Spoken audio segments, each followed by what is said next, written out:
Checking and replacing wiper blades. Objectives. At the end of this video, you shall be able to remove the wiper blades and wiper motor assembly from the vehicle. Dismantle the wiper motor assembly, clean and inspect parts. Assemble the wiper motor and test. Refit wiper motor assembly and blades on vehicle and check for operation. Let us collect the tools and equipment required to do this exercise. Tools, instruments required. Trainees toolkit 1 number. Test lamp 1 number. Screwdrivers. Multimeter. Equipment required. Running car 1 number. Materials required. Cotton waste as required. Soap oil as required. Wiper blade as required. Emery sheet as required.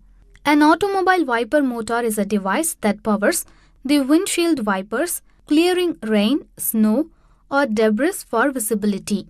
It is typically located under the vehicle's hood, near the windshield, and is controlled by the wiper switch on the dashboard.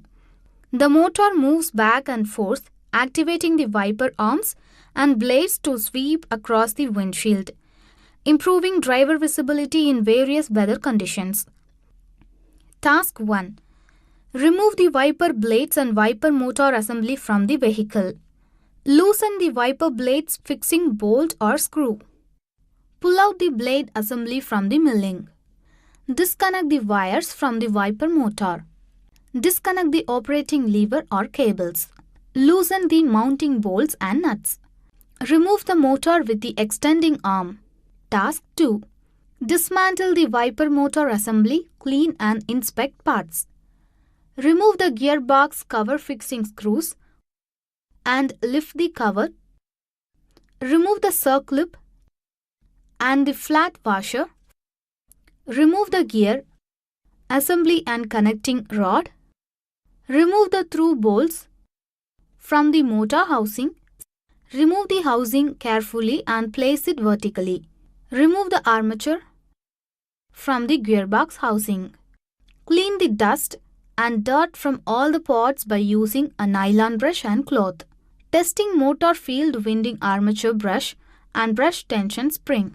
Visually check the gear wheel teeth for damage or wear. Replace if necessary. Task 3. Assemble the wiper motor and test. Before assembling, lubricate the following parts: gear, wheel and wound with grease, and the armature shaft bearing surface, bearing bushes, gear wheel shaft and crank pin with SAE 40 oil. Refit the armature to the housing. Ensure that the thrust disc and the felt washer are in place. Place the armature through the housing and tighten the through bolts with the gearbox mounting cover. Fit the gear and plate assembly with the bush. Fit the connecting rod with the flat washer and circuit. Connect the connecting rod and pin fixed in the cable rack assembly. Fit the gearbox cover in its position and tighten the fixing screws. Testing. Measure the supply voltage by connecting the wiper as shown. Switch on the motor and measure the voltage between the motor supply terminal and the good earthing point with the voltmeter. If the reading is low, check the battery cable connections and the panel switch. Disconnect the cable rack and measure the no-load running current with an ammeter connected in the supply line. Carry out no-load test. Connect the wires to the motor and effect supply. Check at what voltage and motor starts functioning at no load.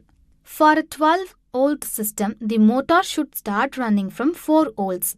Check the cable rack. Check the maximum force to move the cable rack by hooking the spring balance. The maximum permissible force is 2.7 kilograms. Check out final checking. Test the wiping speed of the motor. It should be between 45 to 50 cycles by minute. Task 4. Refit wiper motor assembly and blades on vehicle and check for operation. Place the motor in its place. Tighten the mounting bolts and nuts. Connect the wires to the motor. Ensure that the gearbox spindles are in the correct position by switching on and switching off an allowing them to come to rest at the end of the cycle. Fit the arms and blades to the splintered driving drums on the gearbox spindle at the correct parking angle. Press the headpiece until the retaining clip sound is heard to snap over the end of the drum. Switch on and note the wiped areas.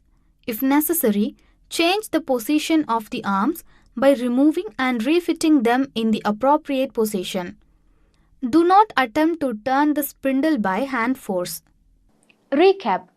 In this video, we have discussed how to remove the wiper blades and wiper motor assembly from the vehicle, dismantle the wiper motor assembly, clean and inspect parts, assemble the wiper motor and test, refit wiper motor assembly and blades on vehicle and check for operation.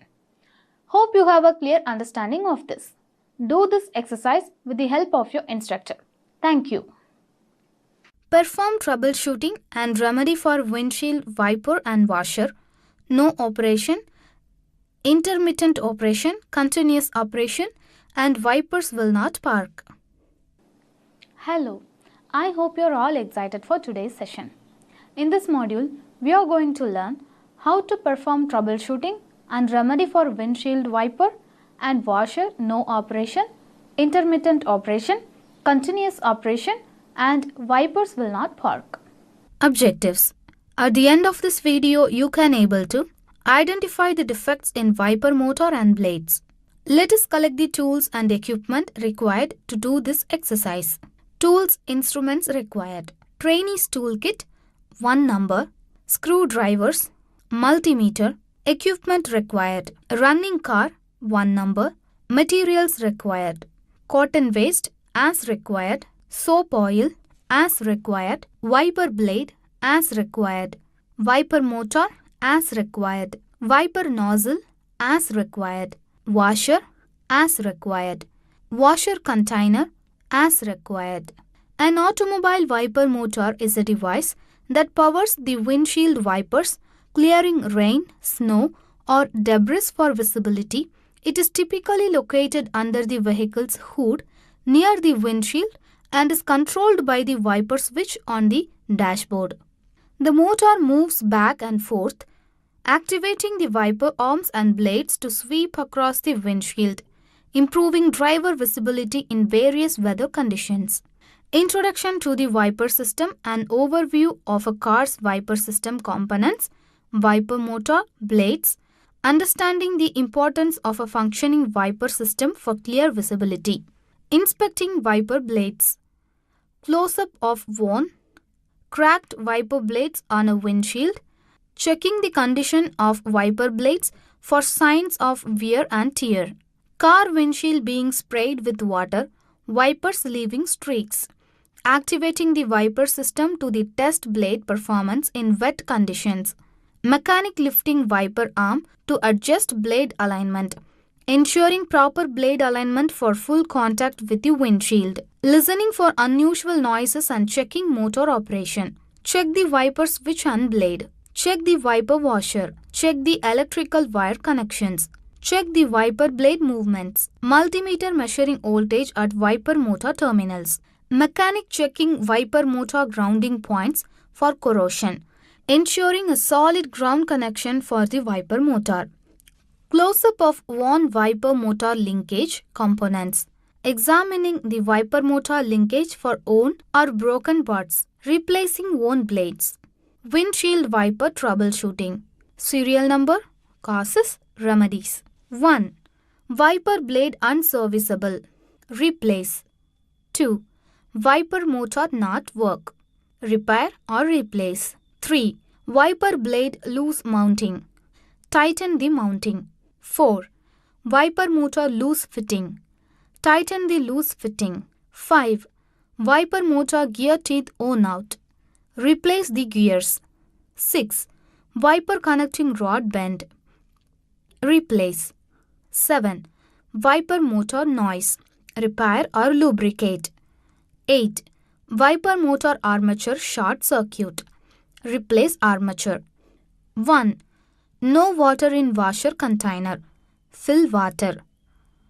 2. Washer operating switch defective. Replace. 3. Washer spray jet nozzles defective. Replace. 4. Water leak in jet nozzle connection. Rectify. 5. Washer water pumping motor defective. Repair or replace. 6. Wire loose connection. Tighten the water connection. Recap. In this video, we have discussed how to identify the defects in wiper, motor and blades. Hope you have a clear understanding of this. Do this exercise with the help of your instructor. Thank you. Hello, I hope you are all excited for today's session. In this module, we are going to learn how to diagnose the power window system for all power window motors do not operate, some switches do not operate. Objectives. At the end of this video, you shall be able to diagnose the fault in power window, rectify the fault of power window, tools, instruments required, trainee's toolkit, 1 number, equipment required, running car, 1 number, materials required, power window, mounting bolts, washers, cotton waste as required, soap oil as required. A power window is an electrically operated window in a vehicle controlled by switches on the door panel. It replaces manual window cranks with the motor that raises or lowers the window glass. The system includes a motor, regulator and wiring, offering convenient operation for passengers and drivers. Switch on the ignition key. Locate the power window switches. Check the all power window operating switches function. Operate the power window switches one by one. If found switch is defective, replace it. Check the window glass movements or operation. If found the improper operation of power window glass, then check the door glass channels and power window motor. If window glass door channels are unserviceable, replace it.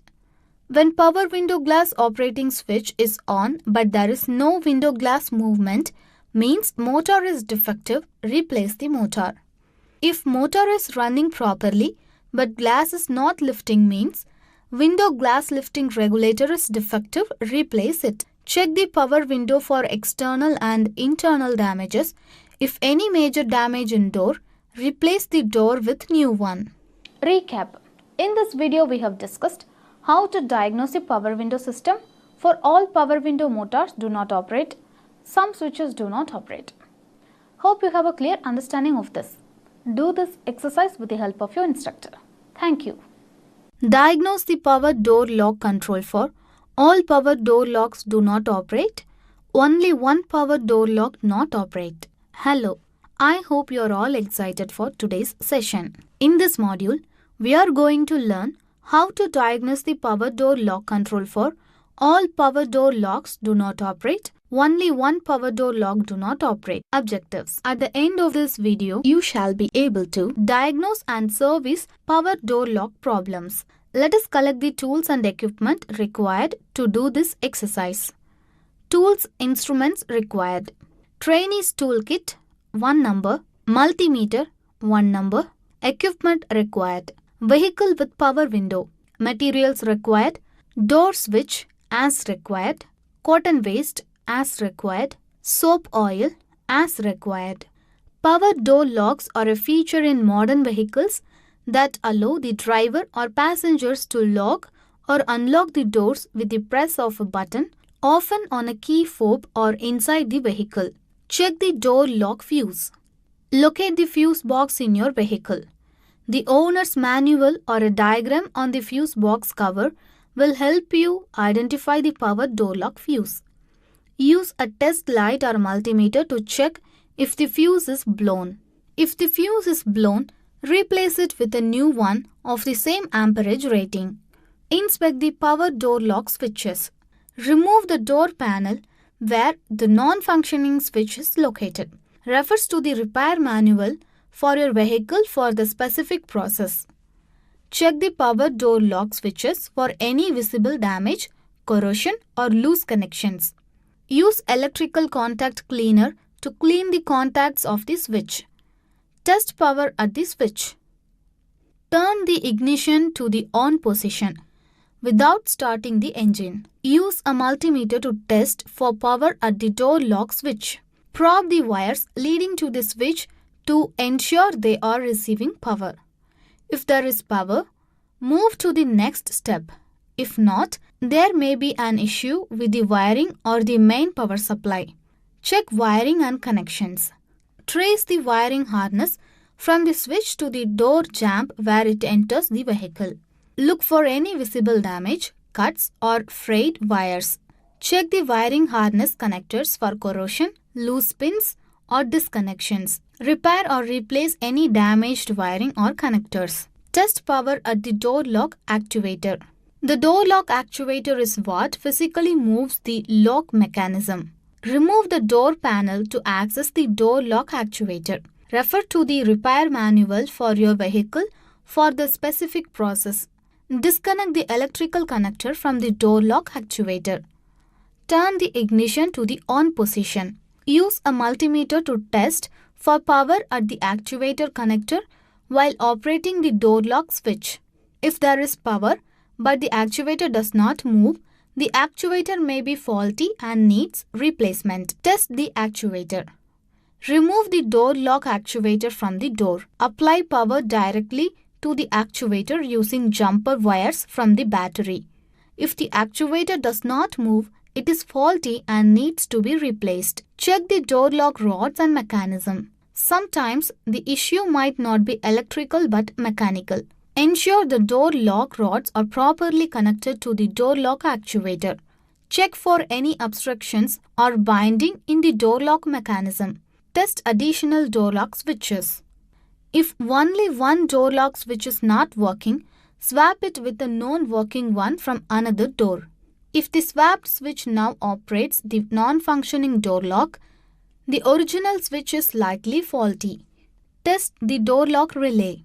Some vehicles have a power door lock relay that controls the power distribution to the door lock actuator. Refer to the vehicle's repair manual to locate the power door lock relay. Test the relay according to the manual's instructions or replace it with a non-working relay. Reassemble and test. After performing the necessary repairs or replacement, reassemble the door panels and components. Reconnect the battery and test each door lock switch to ensure all door locks operate correctly. Ensure the door panels are securely attached and all components are functioning as they should. Recap. In this video, we have discussed how to identify the defects in wiper motor and blades. Hope you have a clear understanding of this. Do this exercise with the help of your instructor. Thank you. Hello, I hope you are all excited for today's session. In this module, we are going to learn how to diagnose automatic seatbelt systems, diagnose airbag system, and service warnings. Objectives. At the end of this video, you shall be able to diagnose the airbag system, service the airbag system, diagnose the seatbelt for defects. Let us collect the tools and equipment required to do this exercise. Tools, instruments required. Trainee's toolkit 1 number, spanner set 1 number, scan tool 1 number, screwdriver 1 number. Equipment required. LMV with airbag system. Materials required. Fuse for airbag circuit. Cotton waste as required. Required auto wires as required. Seat belts as required. Seat buckles as required. An automatic seat belt system is a safety mechanism in vehicles that automatically adjusts and secures the seat belt around the occupant when the car is started or in motion. It aims to improve safety by ensuring that occupants are properly restrained in case of a collision. Task 1. Diagnosis of an airbag system. Roll the driver's window down. Turn the ignition switch off and disconnect the negative battery cable. Wait for the time period specified by the vehicle manufacturer. Connect the scan tool to the DLC. under the dashboard. Move the scan tool through the driver's window opening and stand outside the vehicle. Reach into the vehicle and turn the ignition switch on. Be sure there is no one in the vehicle. Reconnect the negative battery cable. Select Airbag System on the scan tool and read and record and airbag DTCs. Disconnect the negative battery cable and wait for the time period specified by the vehicle manufacturer. Turn the ignition switch off and disconnect the scan tool. Reconnect the negative battery cable. Task 2. Airbag System Service. Disable the airbag system to prevent accidental airbag deployment on a vehicle with driver's side, passenger side and side impact airbags.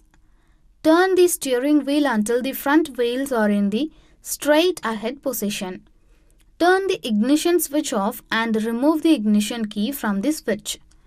Remove the airbag fuse from the fuse block. Note: some airbag system wiring connectors are retained with the Connector Position Assurance (CPA) pin. This pin must be removed before the connector can be disconnected. Disconnect the following connectors: driver's side airbag 2-wire airbag system connector at the base of the steering column, passenger's side airbag 2-wire connector behind the passenger side airbag inflator module, driver's side impact inflator module 2-wire connector under the driver's seat, passenger's side impact inflator module 2-wire connector under the passenger's seat. Perform the necessary service work on the airbag system. Connect all the disconnected airbag system connectors and install the CPA pins in each connector. Install the airbag system fuse. Turn the ignition switch on and check the airbag system warning light for proper system operation. Task 3. Diagnose the seat belt for defects. Inspect the seat belts for webbing damage. Extend each seat belt fully from the retractor.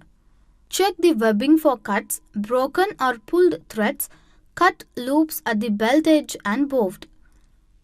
Replace the seat belt assembly if any of these conditions are present. Check the seat belt buckles for damage and proper latching and unlatching. Check the seat belt retractors for proper operation and proper retention on the vehicle chassis. Inspect the belts for free movement in the tracks if the vehicle has passive seat belts.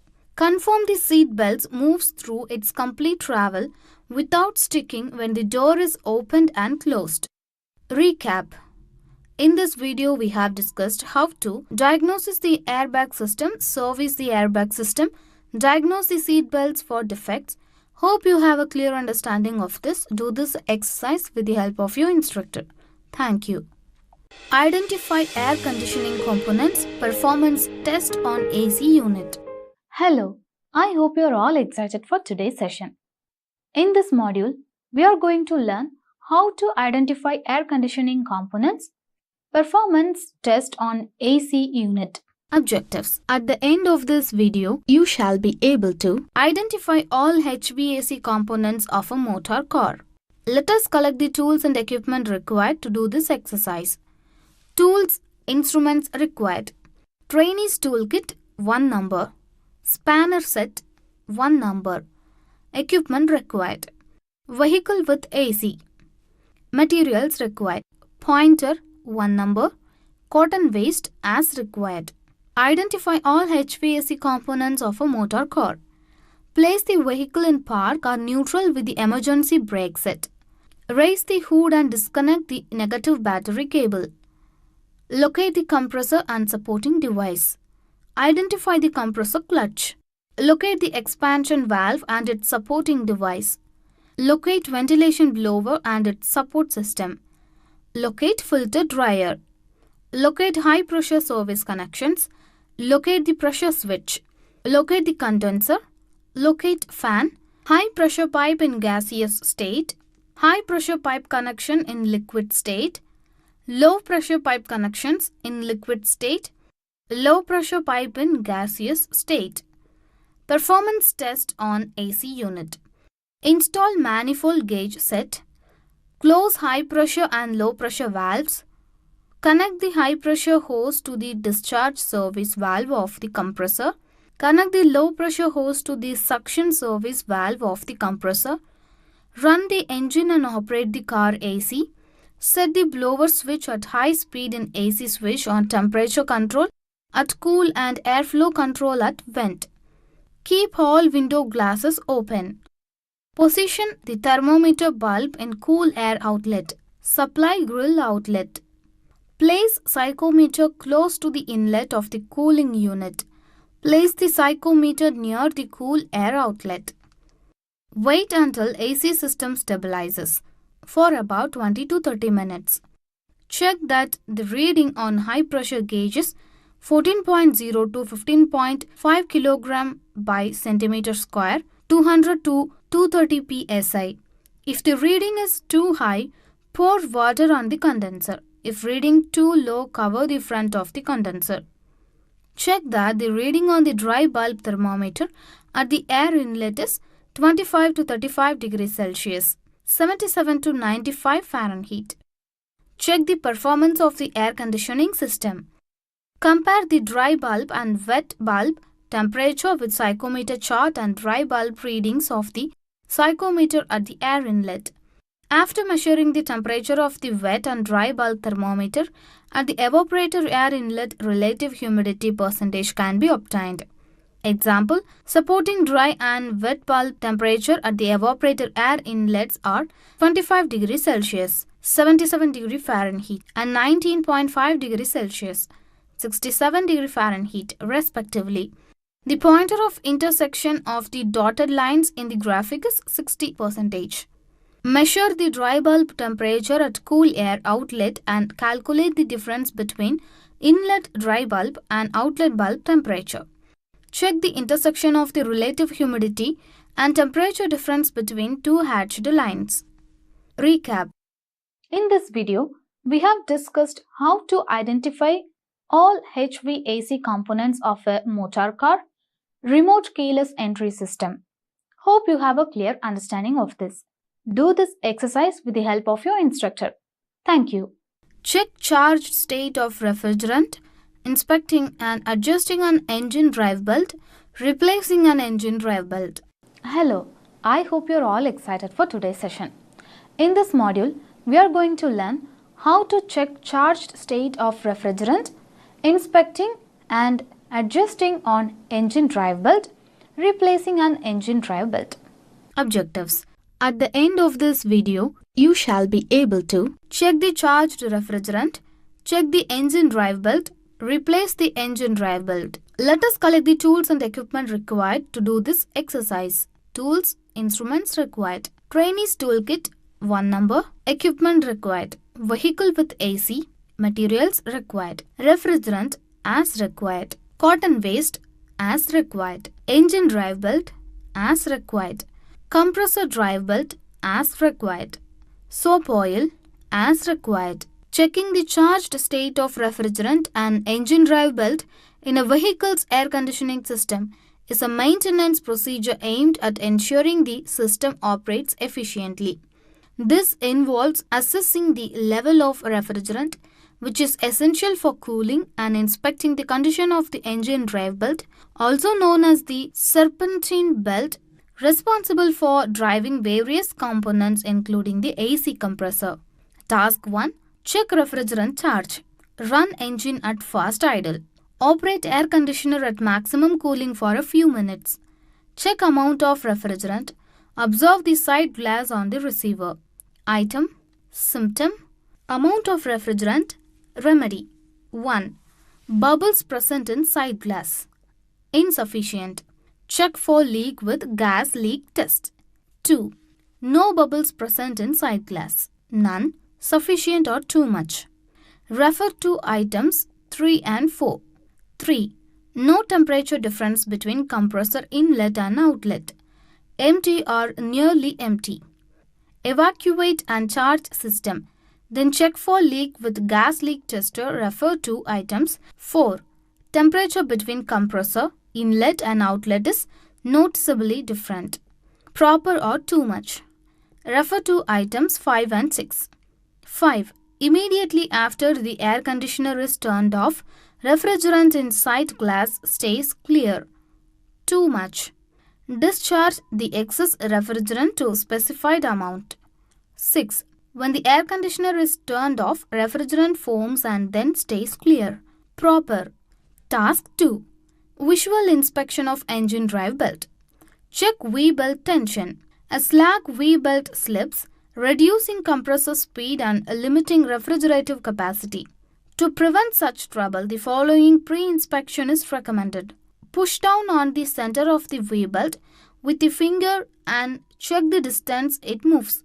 This distance varies between vehicles. A worn V-belt must be replaced with a new one of appropriate size and model. Task 3. Check drive belt condition. Visually check the condition of the drive belt.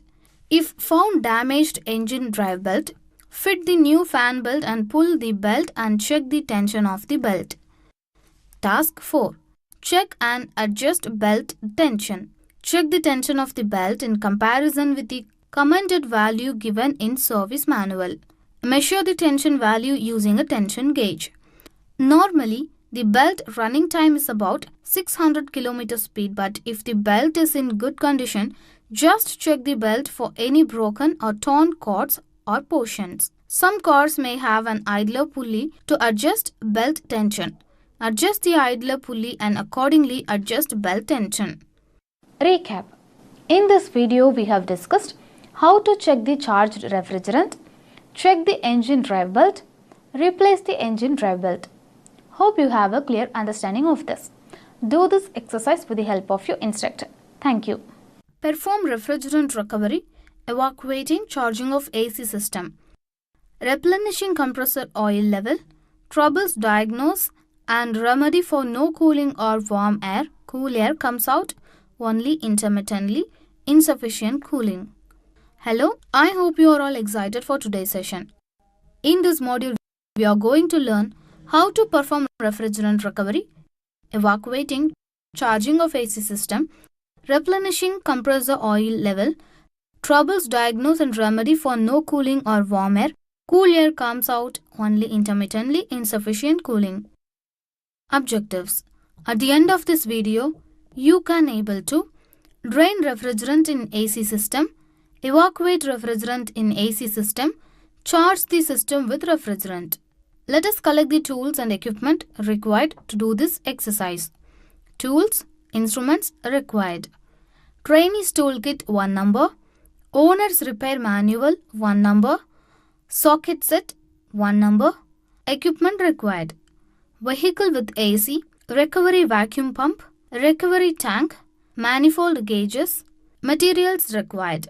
Refrigerant as required. Cotton waste as required. Engine drive belt as required. AC compressor drive belt as required. Soap oil as required. Task 1.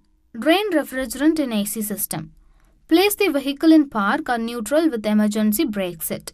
Raise the hood and disconnect the negative battery cable. Place the recovery or recycle machine and plug it into a socket with machine off condition. Hang manifold gauges from the hood in plain view. Connect the high pressure side hose of manifold gauges, normally blue in color, to the low side on your AC. Connect the low pressure side hose of manifold gauge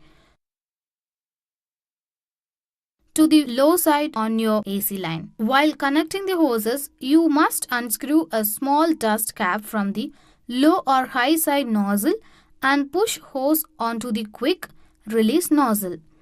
Turn on the recovery or recycle machine. Switch on the compressor to the recovery recycling machine. Operate the compressor until the vacuum is indicated on the gauge of recovery or recycling machine. Compressor may shut off, it have automatic shut off feature, otherwise switch off compressor manually. Observe the gauges on the machine for minimum of 5 minutes. If the vacuum rises but remains changes at 0 psi or below, the system is leaking. Repair it after recovery process.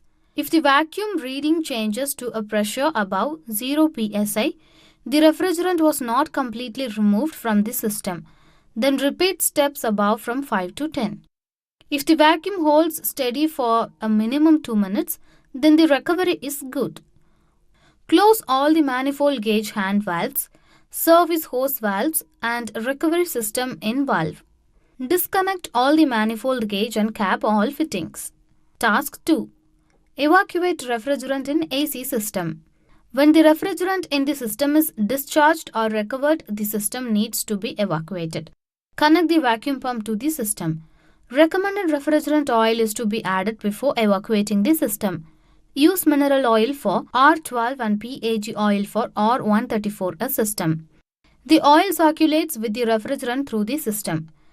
During discharge and recovery, the refrigerant oil is trapped into oil separator during discharging. Drain this oil into a measuring cup and add same amount of oil during evacuating. Switch on the vacuum pump. The vacuum pump pumps out air and creates vacuum, thereby allowing moisture in the system to boil and vaporize. Continued pumping action will remove moisture-laden vapor. The pump may also be attached to the manifold high-pressure side fitting. Close the center hose fitting to which refrigerator container is attached. Switch on the vacuum pump and follow the instructions given in service manual.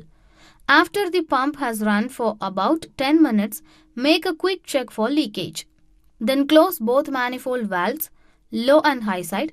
Check the vacuum in the gauges. It should not drop more than 2 psi in 5 minutes. If no leak is detected, continue the vacuum pump operation until the entire refrigerant in the system is completely evacuated and the vacuum gauge reads a vacuum of 30 of mercury. Evacuate the system of about 20 minutes after the maximum vacuum is reached. Close off the valves and switch off the pump. The system is now ready for charging the refrigerant.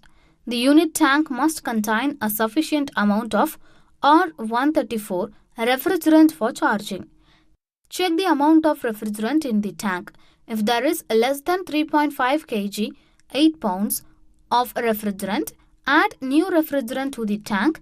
Refers to the manufacturer's instructions for adding refrigerant. Verify that the high side and the low side hoses are connected to the AC system. Open both the high side and low side valves on the unit's control panel. Open both the gas and the liquid valves on the tank. Refer to the manufacturer's instructions for charging station in use. It is necessary to evacuate the system before recharging it with new or recycled refrigerant. Start the vacuum pump and begin the evacuation process. Non-condensable gases are vented from the tank automatically during the recycling process. You may hear the pressure being released. Check for leaks in the system. Refer to the manufacturer's instructions for charging station in use. Note: change the vacuum pump oil frequently. Refer to the manufacturer's instructions for the charging station in use. Task 3. Charge the system with refrigerant.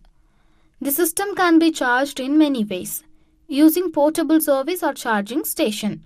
Using manifold gauge set and a charging cylinder. Using charging station. Connect the charging station vacuum pump to the middle service valve of the manifold gauge and switch on the pump. The refrigerant from the cylinder will flow through the pump and into the compressor suction through the low pressure service valve in the manifold gauge set. Before charging, weigh the cylinder and switch off the charging station once the required quantity of refrigerant is charged. Refer service manual for proper quantity of refrigerant to be added. Some charging stations switch off automatically once the required amount of discharge is done from the charging system. Using manifold gauge set. Connect the charging cylinder with the manifold gauge. Open the valve from the charging cylinder and allow refrigerant to flow through the low pressure side of manifold gauge set. The pressure gauge will show the rise in pressure once the refrigerant flows into the system. The charging cylinder should be weighed before and after charging so that the net change in weight is equal to the quantity of refrigerant to be added. Once charging is over, close all the service valves with caps and disconnect the charging cylinder. The system is now charged with required quantity of refrigerant. Start the vehicle and switch on the AC with blower speed minimum. Note down the temperature readings after about 10 minutes time. Ensure that there is sufficient cooling in the cabin and that all the components are working properly. Take suitable correction action if there is may leak or malfunctioning. Check the compressor running and battery voltage. Check the watch glass of receiver and dryer for proper refrigerant flow. Note: keep the oil bottles tightly capped at all the time to protect the oil from moisture and contamination. You must have an occurred AC vacuum for this operation. Never open the oil injection valve while there is positive pressure in the AC system. This will result in oil blow back through the bottle vent. Never let the oil level drop below the pickup tube while charging or replenishing the system, as this will allow air into the AC system. AC system oil charge replenishing. Any oil removed from the AC system during the recovery process must be replenished at this time. Use the correct graduated bottle of PAG oil for the R134A system. Refer to the manufacturer's instructions for the charging station in use. Add the proper amount of PAG, polyalkyl glycol, oil to the system. Close the valve when the required oil charge has been pulled into the system. Charging. Evacuate the AC system before charging. Close the low side valve on the control panel. Open the high side valve on the control panel. Refer to the manufacturer's instruction for the charging station in use. Enter the amount of refrigerant needed to charge the AC, making sure to use the correct system of measurement, kilogram or pint. Begin the charging process. Recap. In this video, we have discussed how to drain refrigerant in AC system, evacuate refrigerant in AC system, charge the system with refrigerant. Hope you have a clear understanding of this. Do this exercise with the help of your instructor. Thank you.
Hello, my name is Marshall. I hope you are all excited for today's session. In this module, we are going to learn how to check abnormal noise from compressor, magnetic clutch, condenser, evaporator, blower motor. Objectives. At the end of this video, you shall be able to check abnormal noise from compressor, check abnormal noise from magnetic clutch, check abnormal noise from condenser, check abnormal noise from evaporator, check abnormal noise from blower motor. Let us collect the tools and equipment required to do this exercise. Tools, instruments required. Trainees tool kit, 1 number. Decibel meter, 1 number. Car with AC, 1 number. Cotton waste as required. Soap oil as required.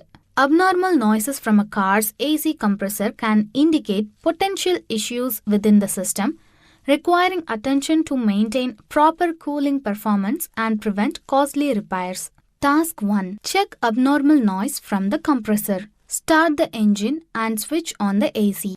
Ensure the vehicle is parked safely with the parking brake engaged. Start the engine and allow it to idle. Switch on the air conditioning system to its maximum setting. Check the compressor mountings for noise. Listen for any abnormal rattling, clunking or vibration noises from the AC compressor. Inspect the compressor mountings for signs of looseness, wear or damage. If there are noises coming from the mountings, tighten any loose bolts or replace damaged mountings. Check the compressor drive belt tension for noise. Look and listen for squealing, chirping or slapping noises from the AC compressor drive belt. Ensure the belt is properly tensioned. It should have a slight give but not be overly loose or tight. Use a belt tension gauge to measure the tension, adjusting as necessary according to the vehicle's specifications. Check the compressor rotor bearing for noise. Listening for grinding, squeaking or whining noises coming from the compressor. Use a mechanic's stethoscope to pinpoint the source of the noise. Place the probe on the compressor body near the rotor bearing. If there are abnormal noises from the bearing, it may indicate wear or damage, requiring replacement. Check for metallic sounds from the compressor. Listen for metallic clanking, scraping, or knocking sounds. These noises could indicate internal compressor issues such as broken components or debris. If metallic sounds are heard, further investigation is needed, possibly involving compressor disassembly. Check oil level in compressor. Turn off the engine and allow it to cool for a few minutes. Locate the AC compressor, usually mounted near the engine. Identify the compressor's oil fill plug or sight glass. Remove the oil fill plug or check the oil level through the sight glass. Ensure the oil level is within the manufacturer's recommended range. If the oil level is low, add the appropriate type and amount of compressor oil as specified by the vehicle's manual. Task 2. Check abnormal noise from magnetic clutch. Check the magnetic clutch plate. Listen for any abnormal noises coming from the AC compressor's magnetic clutch area. The magnetic clutch engages and disengages the compressor when the AC is turned on and off. If there are grinding, clicking and rattling noises, inspect the clutch plate for signs of wear or damage. Look for cracks, warping, or own friction material on the clutch plate surface. Check the magnetic clutch bearing. Listen for squeaking, grinding, or whining noises that could indicate issues with the clutch bearing. Use a mechanic's stethoscope to pinpoint the source of the noise. Place the probe on the magnetic clutch housing near the bearing. If abnormal noises are heard, the clutch bearing may be worn or damaged and should be replaced. Check the magnetic clutch mountings. Inspect the mounting bolts and brackets that secure the magnetic clutch to the compressor. Ensure the bolts are tight and the brackets are not cracked or damaged. Loose mountings can cause rattling or vibration noises, especially during AC. Check the magnetic coil power supply. The magnetic coil is responsible for engaging and disengaging the clutch. Inspect the electrical connections to the magnetic coil for any signs of corrosion, damage or loose connections. Use a multimeter to check the power supply to the coil, ensuring it is receiving the proper voltage when the AC is turned on. Check the pulley. Inspect the pulley attached to the magnetic clutch for any signs of wear, damage or misalignment. Rotate the pulley by hand to check for smooth operation. Any grinding, wobbling or rough movement indicates a problem with the puller. The puller should spin freely without any abnormal resistance. Check the air gap between coil and pulley. The air gap between the magnetic coil and the pulley is critical for proper clutch engagement. Use a feeler gauge to measure the air gap as specified by the vehicle's manual. An incorrect air gap can cause abnormal noises and clutch slippage. Adjust the air gap is necessary by loosening the mounting bolts and repositioning the magnetic coil. Check the abnormal noise from condenser. Listen for hissing, rattling or buzzing noises coming from the AC condenser. Inspect the condenser for any signs of damage such as bent fins or leaks. Bent fins can restrict airflow and cause noise, while leaks can lead to refrigerant loss. Address any condenser issues promptly to prevent further damage to the AC system. Task 3. Check abnormal noise from condenser. Check the condenser fins for blockage or damage. Inspect the condenser fins for any signs of blockage, debris accumulation, or damage. Use a flashlight to look through the front of the condenser. Blockages can restrict airflow and cause hissing, buzzing, or rattling noises. Clear any debris using compressed air, a soft brush, or a thin comb. Check the condenser mounting or loose fittings. Inspect the condenser mounting brackets and bolts for tightness and security. Loose or damaged mountings can cause the condenser to vibrate or rattle. Tighten any loose bolts or replace damaged brackets as necessary. Check hose connections for vibration and noise. Listen for any unusual vibrations, rattlings, or hissing noises coming from the hose connections. Inspect the AC hoses and connections for signs of leaks, wear, or damage. Vibrations or loose connections can lead to noise as the AC system operates. Tighten hose clamps and fittings securely to eliminate vibrations. Check for bent or broken fan blades. Inspect the fan blades of the condenser for any bends, cracks, or breaks. Bent or damaged fan blades can cause clicking, scraping, or wiring noises.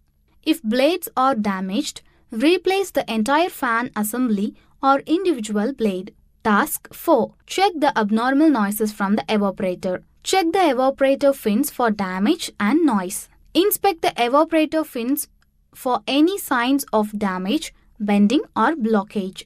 Use a flashlight to look into the evaporator unit through the access panel or grill. Damaged fins can cause airflow restriction, leading to hissing, buzzing, or rattling noises. Clear any debris using compressed air or a soft brush, being careful not to damage the fins. Check the evaporator mountings for loose fittings. Inspect the mounting brackets and bolts that secure the evaporator unit to the vehicle. Loose or damaged mountings can cause vibration or rattling noises. Tighten any loose bolts or replace damaged brackets as necessary. Check hose connections for vibration and noise. Listen for any unusual vibrations, rattling, or hissing noises coming from the hose connections to the evaporator. Inspect the AC hoses and fittings for signs of leaks, wear, or damage. Vibrations or loose connections can lead to noise as the AC system operates. Tighten hose clamps and fittings securely to eliminate vibrations. Check for tight fittings of blower coil unit. Inspect the blower coil unit for any signs of loose or misaligned fittings. Loose fittings can cause rattling or vibrating noises during operation. Ensure all connections are securely tightened and aligned with the blower coil unit. Check for bent or loose end blower wheel from the shaft. Inspect the blower wheel inside the blower coil unit. Look for any signs of bending, warping, or looseness of the blower wheel from the shaft. A loose or bent blower wheel can cause clicking, scraping, or wiring noises. If the blower wheel is damaged or loose, it may need to be replaced or reattached securely to the shaft. Task 5. Check the abnormal noise from the blower. Listen for abnormal noise from the blower. Pay attention to any unusual noises coming from the vehicle's dashboard area where the blower is located. Abnormal noises can include rattling, humming, squeaking, or clicking sounds. These noises may change with the speed setting of the blower fan. Check the blower mountings.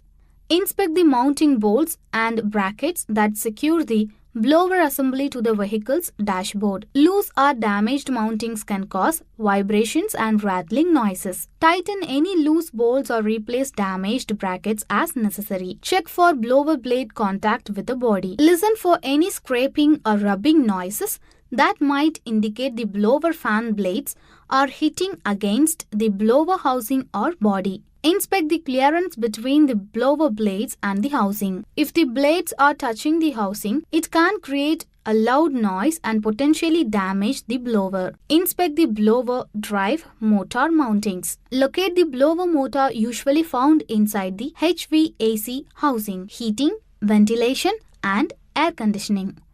Check the motor mountings and brackets for tightness and security. Loose motor mountings can cause the motor to vibrate, resulting in noise. Ensure the motor is securely fastened to the housing. Recap. In this video, we have discussed how to check abnormal noise from the compressor, check abnormal noise from the magnetic clutch, check abnormal noise from condenser, check abnormal noise from evaporator, check abnormal noise from blower motor.